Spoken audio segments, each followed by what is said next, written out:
Bismillahirrahmanirrahim. Wassallallahu ala sayyidina Muhammad wa ala alihi washabihi wasalam. Assalamualaikum warahmatullahi wabarakatuh. Apakah air dari banjir itu najis? Rasulullah pernah ditanya, bolehkah kita berwudu dari air sumur yang padanya terdapat kain darah haid, kotoran, dan daging anjing sedikit? Rasulullah menjawab, air itu suci dan tidak dinajiskan oleh apapun. Hadis riwayat Ahmad Tirmidzi dari Abu Sa'id Al-Khudri disahihkan oleh Albani.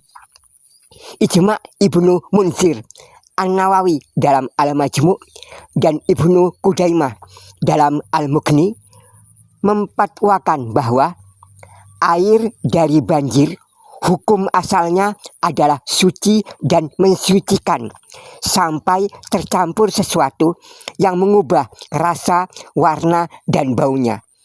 Jika salah satu sifatnya tidak berubah, maka tidak apa-apa. Menolong korban banjir jika tidak ada orang lain, maka hukumnya fardhu ain. Sholat pun boleh dibatalkan demi menolong orang kena banjir. Jika orang lain ada yang bisa menolong juga, maka fardhu kifayah. Bila satu pun orang tidak ada yang mau menolong, maka semua orang itu berdosa. Demikian diriwayatkan oleh Abu Nuaim dalam Al-Hilyah dan Ibnu Abi Dunya dalam Al-Uqubat. Jika orang punya harta yang sudah mencapai nisab zakat, tapi terbawa arus banjir, maka tidak ada dosa baginya. Supaya aman, zakat boleh didahulukan dibayar sekarang. Apabila sudah mencapai ukuran nisab, walaupun belum haul atau walaupun belum setahun. Karena situasi bencana membutuhkan banyak bantuan dan tidak perlu menunggu bulan Ramadan untuk mengeluarkan zakat. Orang yang menjadi fakir atau menjadi miskin atau menjadi berhutang gara-gara terkena banjir, maka boleh dan sah baginya untuk menerima zakat dan boleh pula dihutangi. Hadis sahih riwayat Ibnu Abi Saibah dalam Al-Musannaf. Orang yang membawa barang amanat dari kantor atau dari siapapun, kemudian barang itu hilang atau rusak karena banjir, atau barang milik konsumennya hilang atau rusak karena banjir, tidak bisa dipaksa untuk menggantinya. Dengan syarat, orang ini memang benar-benar menjadi korban banjir, bukan karena teledor atau bukan karena melampaui batas.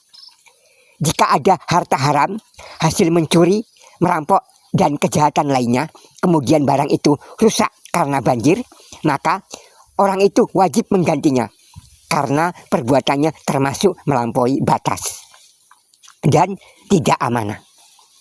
Lihat kitab Al-Qawaninul Fiqhiyah oleh Ibnu Juzzi Al-Maliki. Bagaimana bila kita menemukan barang-barang bawaan banjir?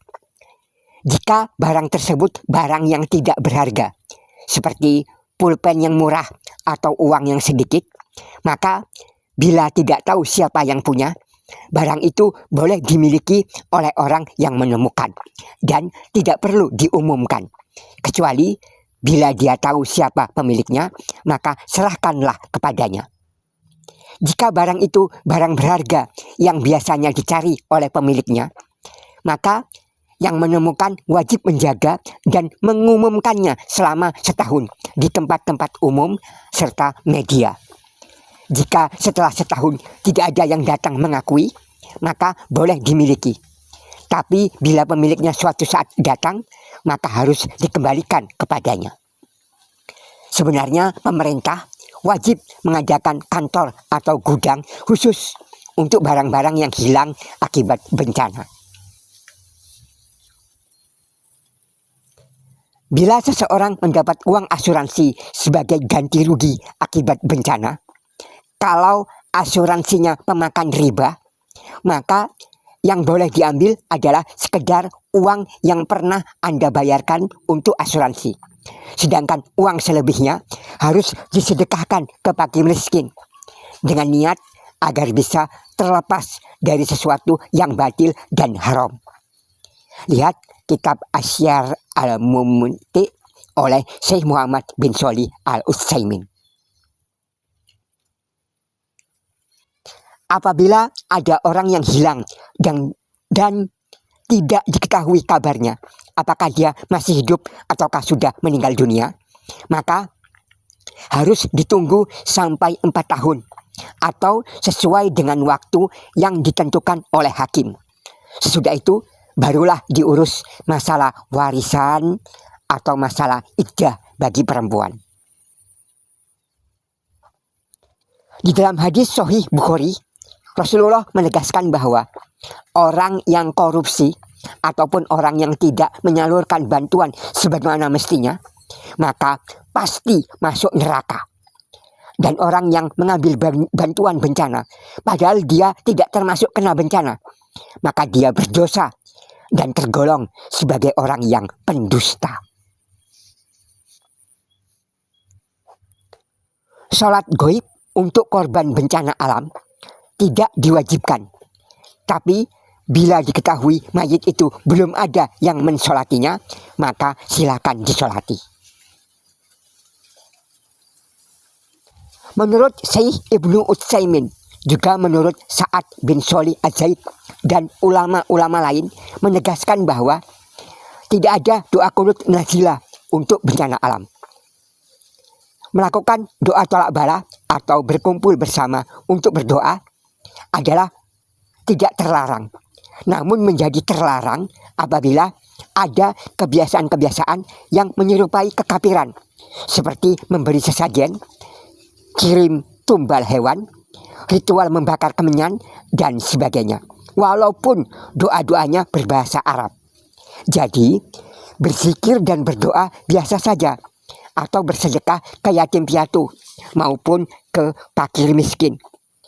Jangan melakukan upacara yang macam-macam, yang justru malah tidak sesuai dengan syariah.